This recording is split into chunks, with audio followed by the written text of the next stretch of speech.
talk is going to be about the Plum Village tradition, which some of you may know, Thich Nhat Hanh. And I'm going to sing a song. Has anyone been to Plum Village here? Someone has, yeah. They do a lot of singing there, so I thought it would be apt to start with a song, which is actually the first song in what's called the Plum Village Songbook, which comes out before all activities, before cleaning the toilets, before walking meditation, before sitting meditation in the evening. And the first one is based on one of Thich Nhat Hanh's gathas.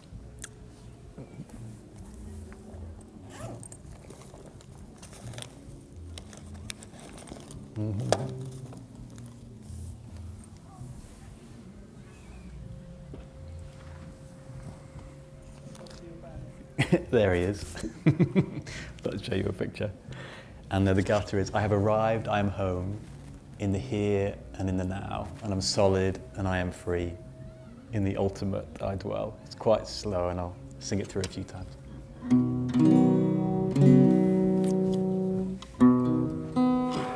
So it goes, I have arrived, I am home, in the here and in the now. If you want to sing. I have arrived, I am home, in the here and in the now. We sing that again. I have arrived, I am home, in the here and in the now. Yeah. And I am solid, and I am free. I am solid, I am free. Twice, and then it goes, in the ultimate I dwell, in the ultimate I dwell.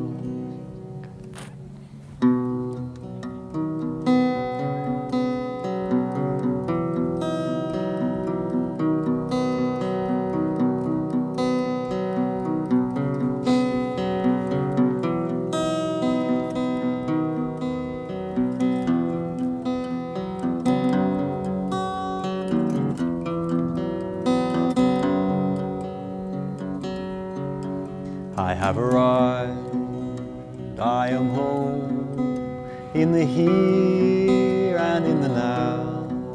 I have arrived, I am home, in the here and in the now. And I am solid, and I am free. I am solid, and I am free. In the ultimate I dwell. In the ultimate I dwell. Lovely. And again.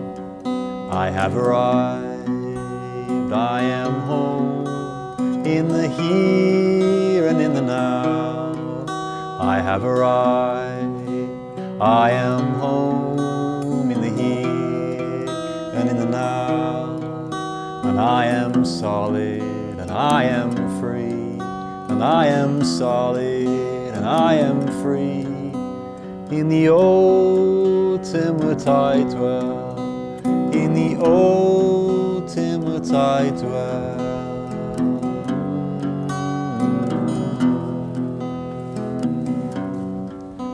We'll hum it once.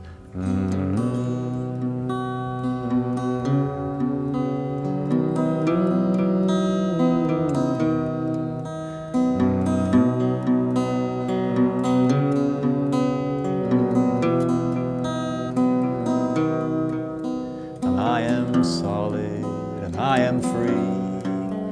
I am solid and I am free. In the ultimate I dwell. In the ultimate I dwell.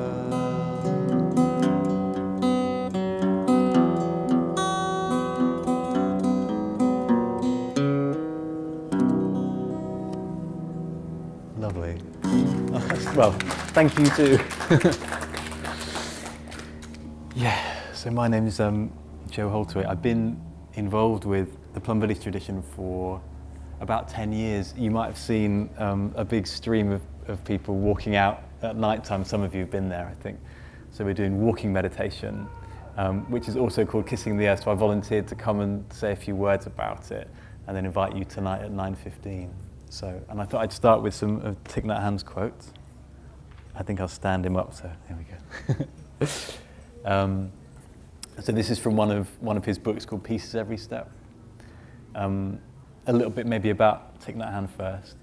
He was a young monastic in Vietnam when the war in Vietnam came. He was in his 20s, and he decided, rather than take sides, he was seeing a lot of destruction of villages and a lot of people who were already already very poor, were just having their lives destroyed. So he brought together something called the Youth Social Service, which incorporated like the contemplative side of his monastic practice with this kind of urge for social change and social action, and refused to take sides, which was quite radical, which made him almost a threat, funnily enough, to both sides, but especially when there's a big group of young people who are willing to be in the fight, away, like in the midst of the fighting almost, and helping to rebuild the villages, and which they sometimes did a few times, and they were knocked down, they built them again. And eventually his life and the life of some of the people who were helping to organize those groups was really in danger, and he accepted exile and he left for the States on the invitation of Martin Luther King. And then he did a lot of talks organized by the Fellowship of Reconciliation, and he went to churches and spoke firsthand about all the violence that was happening there to try and, I guess, speak to people's hearts and further Martin Luther King's cause for peace there. And after teaching at some universities in the States, was invited to Europe to found a monastery in a vineyard in France, which is called Plum Village, Village de Prunier. And now there's a few centres which are around the world. And I lived there for a year, and I've been involved in the Wake Up London group, which is young people coming together to practice sitting meditation, to read some of Thai, we call him Thai's work, and walking meditation is one of the things that we do there. So here's some quotes to give you an idea of of how we view it really. And the last one ties in very nicely to the theme of the talk. So, walk so that your footprints bear only the marks of peace and freedom. To do this, you have to learn to let go. Let go of your sorrows, let go of your worries. This is the secret of walking meditation. Okay, the second one. I think the real miracle is not to walk on water, but to walk on the earth. Every day we're engaged in a miracle which we sometimes don't even recognize. The blue sky, the white clouds, the green leaves, the black, curious eyes of a child. It's all a miracle. And then the third one, which I've seen in a few places actually on the site in some of the artwork, is walk as if you're kissing the earth with your feet. Walk as if you're kissing the earth with your feet. Yeah. So that's really the spirit of the walking meditation. We set off from here at 9:15 with candles, and we walk in a kind of single file, in Plum Village they call it walking like a river, so you're together as a stream, and there's a sense that we can actually do some practice if you're up for it just on the spot, but there's a sense that you're that gentle with the ground, you see what it's like to really be peaceful. And they talk a lot in Plum Village about the wisdom of just living a harmless life as like a foundation, and how profound that can be, just to actually have a harmless life. And then from there can grow other things and other aspirations and other wishes. But I wanted actually to just for a couple of minutes do a meditation on the feet, which is something that I've experienced in Plum Village. And I've got a bell here. So if you're up for that, we can just do it sitting down. And I'm actually going to ask you to look at your feet and just to touch certain parts of them. The wonder of having feet.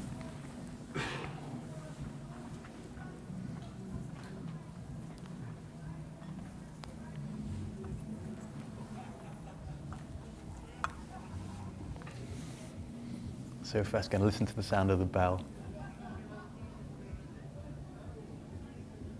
So aware of the in-breath and the out-breath.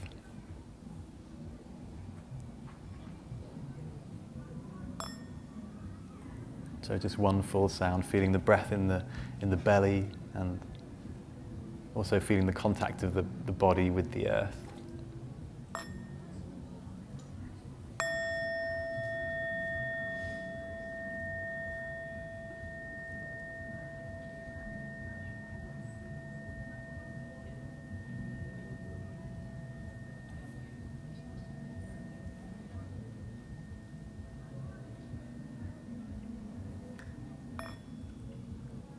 So breathing in, I follow my in-breath.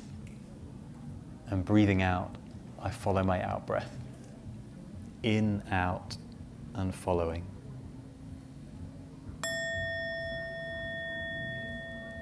So just keeping the eyes closed and feeling the breath coming into the body.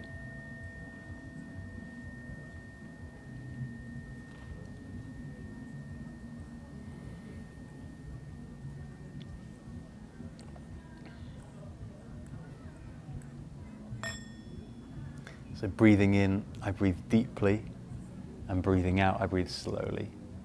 In, out, deeply, and slowly.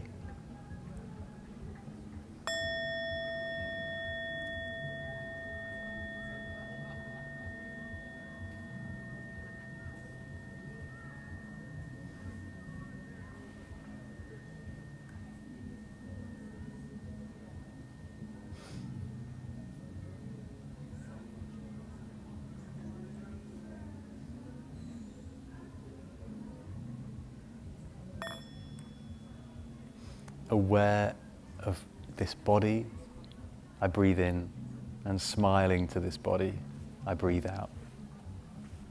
In, out, aware of body, and smiling to body.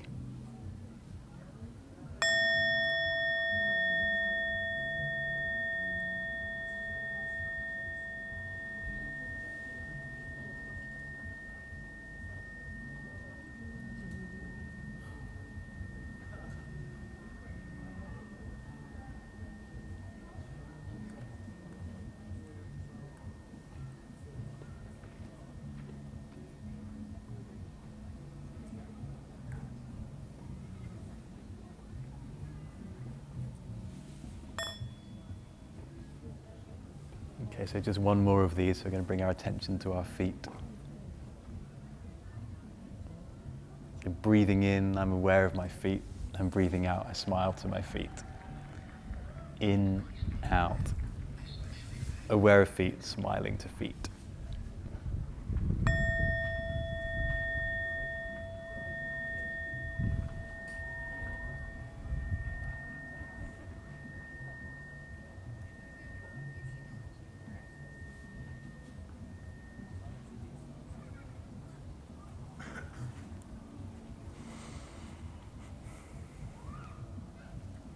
Okay, so the invitation now is to take a look at our feet, our beautiful muddy feet.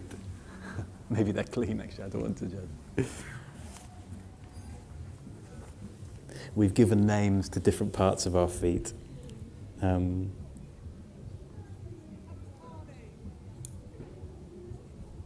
like being with the idea of having no names for anything. It's quite freeing at the same time. There's something of an affection somehow in the fact that we've named everything. And in terms of science, it's quite interesting to know what's happening, I think. So if you didn't know, the feet has 26 bones, has 33 joints, and over 100 ligaments that allow a really complex amount of movement and a part of the body which helps us to balance, helps us to move and dance and run and play sports, all kinds of intricate movements. It's made up of 3 parts. In science, it's talked about in kind of 3 sections. Starting with, you have 5, what are called in English, phalanges at the bottom, which is the toes. And then it moves up to 5 long bones, the metatarsals, which run up to about the ankle.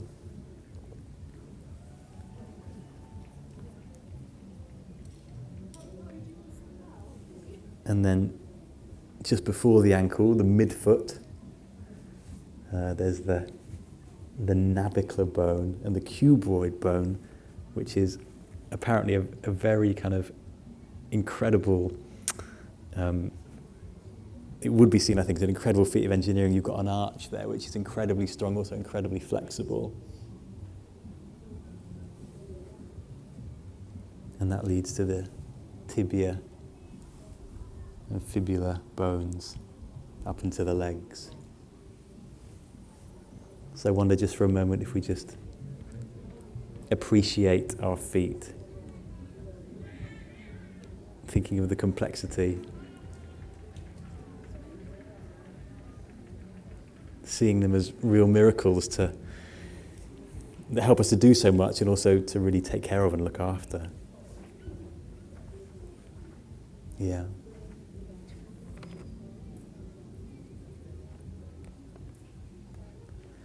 And then I was going to invite us to stand up.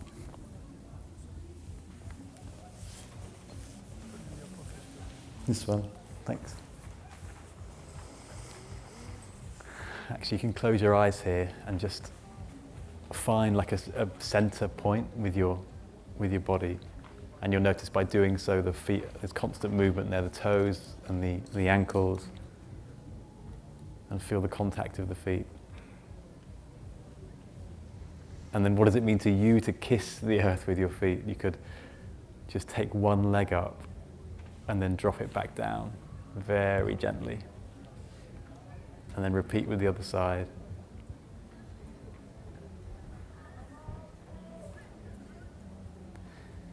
In Plum Village, they say that, to be very deliberate about these things in practice will certainly bring a sense of mindfulness to the daily act of walking, which is something we obviously do every day.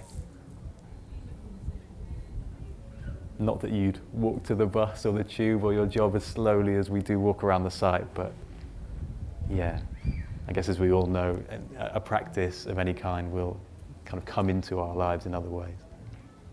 And then just as we're walking, something that I heard one of the monastics say at Plum Village was, he remembers when he's walking that, wow, there's a planet right underneath me at all times. And like, it's right there, and it's alive, and the gentleness with which we can walk on it will, secure future generations' relationship to the earth.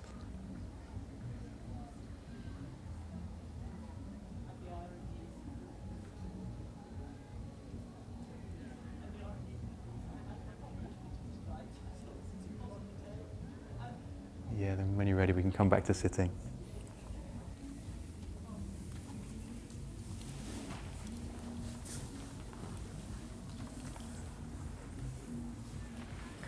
So just a couple more songs, and then I thought I'd sing another song. There was, I think my experience of walking meditation, I think also there's something that happens in the rest of my body kind of while I'm connected, through the earth, into my feet and into my body. There's a kind of intimacy that I think we've already spoken about, which there's a sense that while the body's calming down, there's a clarity somehow I find in my seeing, in my breathing, and the connection that we spoke about is certainly very clear to me. It feels there's a sense that the earth is responding in kind with the kindness that I can give to it, and then it kind of becomes one thing. And that wanted to lead me on to my last thing that I wanted to say, something that I got from one of the other Plum Village talks. The monastics there give talks twice a week, and there's an English monastic there who has the name Brother Phap Lin, the ordained name, and he said he's been thinking about, where does his body end and where does the earth begin? And he said, I can't really be sure that there is such a thing. And then he was kind of quiet for a moment, and I felt this sense of like, wow, that's really quite something. And it's something that intellectually I understand if someone talks about that the trees are breathing, I'm breathing, there's a connection to the earth that way. But I think that it's something to really practice with a lot for me, is to kind of bring that reality into a sense of mindfulness constantly, that actually, where is that separation, and where's the separation between me and you, and where's the separation between me and the earth? And in some ways, it seems like there is some separation, but in other ways, there isn't a separation. And I feel in my life, the more I can relate to that, the more peacefully and the more compassionately I can walk on the earth, I suppose. Yeah. I got time for one more song. Thanks.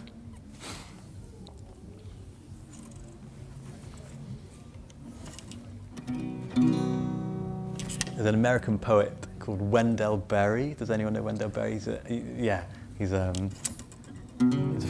farmer and a poet.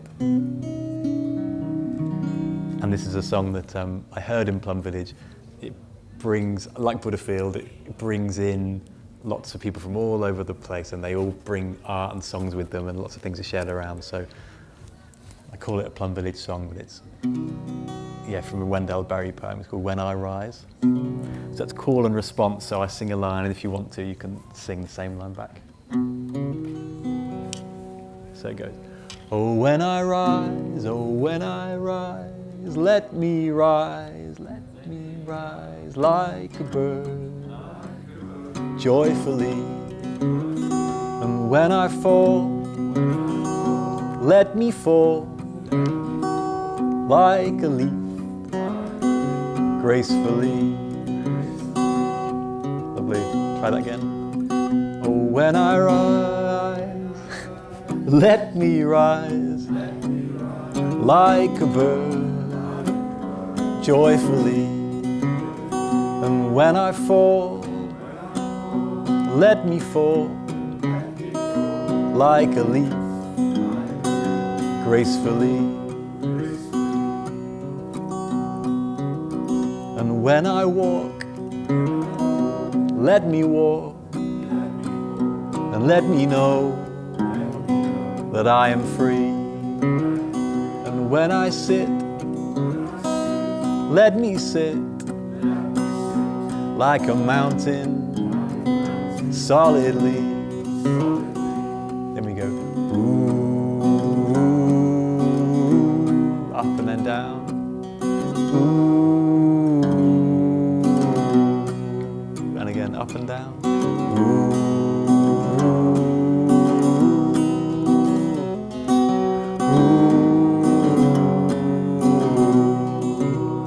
And when I work, let me work like a bee, wholeheartedly. And when I rest, let me rest like a river at the sea.